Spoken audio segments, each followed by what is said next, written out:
Kenny, I believe you're driving the next Ari Batlin car tomorrow. Yes, I used to own that probably, God, it's maybe 20 years ago. Tom owns it now, so I'm going to have a bit of a run in it. Are you looking forward to getting out on stage with some legends like Jimmy McRae and Russell Brooks? Yeah, sort of am, you know. It's an unknown quantity really, but it'd be a lot easier in a Subaru. I would feel a lot happier, but I think it'll be good. You just recently come from victory in the Down Rally last Saturday. Is there much pressure on you tomorrow? No. There's always pressure. I mean, you always think of how you're going to go and what you're going to do, all that stuff. But no, I mean, I don't really suffer from pressure. Pressure's for tires. Pressure for tires. I have 2 daughters, you see, so that's enough pressure. Good man. Kenny, you're no stranger to Mark II cars. No, I mean, years ago, you know, Mark II was just like second nature. I must say nowadays, you know, I drove this car last night for a bit. I come down to a junction and tried to handbrake it. God, there's no power steering on it and everything feels very unusual, you know, so look, it'll be a learning curve, so it will again, but, you know, hopefully it'll all come back. Thanks, Kenny. Jimmy, you've always loved the Irish stages. You won the Irish Tarmac Championship twice and the Circuit of Ireland 7 times. What's it like to be back on Irish soil? I think it's fantastic, and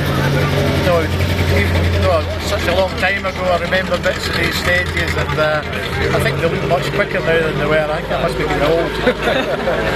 And Russell Brooks is starting right ahead of you tomorrow. Does that rekindle some of the old rivalry?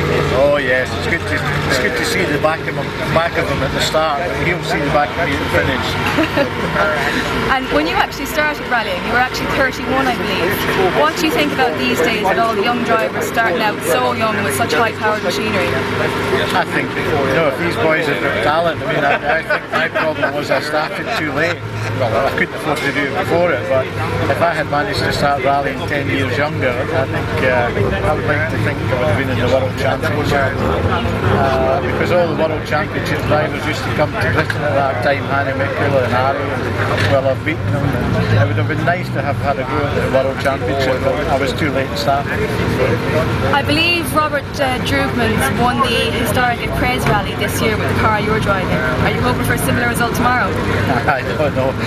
He's a bit younger than me. We'll see how it goes. The car looks fantastic, and the roads around the way here are fantastic. So we'll see how it goes. Jimmy, even the length of time you've been away from rallying, the Irish fans still love to see you rallying. They used to say years ago you were more Irish than the Irish themselves.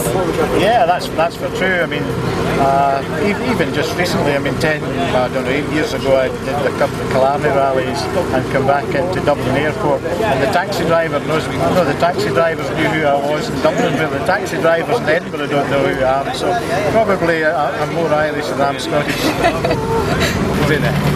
Russell, Andrews Heat for Hire sponsored you from 1974 to 1988. How does it feel to be back on Sunday in its famous yellow livery?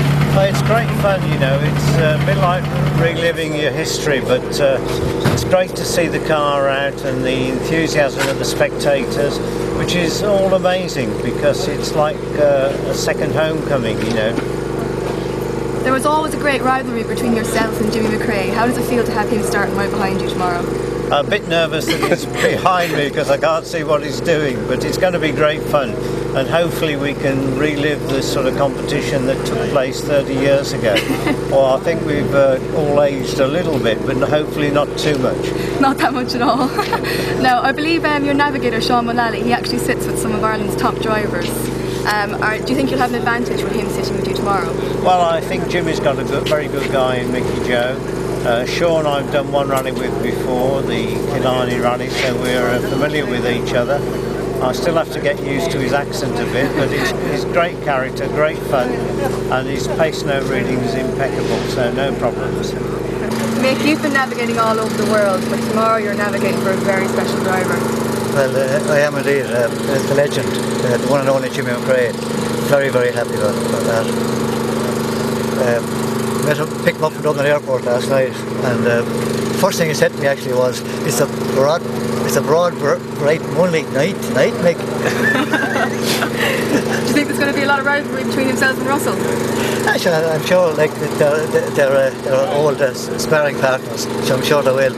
But at the end of the day, like we're just here for a bit of crack, and that's what that's basically the concept of historic rallying. And from the club here, we're hoping that it'll be successful, and we're hoping that in the future that this will show an awful lot more interest in historic rallying. And we're hoping that maybe next year we can be part of the championship and try and encourage more competitors out, because there's a lot of historic rally cars in Ireland and historic competitors. It's back to the grassroots of rallying. There's more emphasis on the drivers. Well, of course, yeah. There's always emphasis on the drivers anyway. The co-driver was always second best.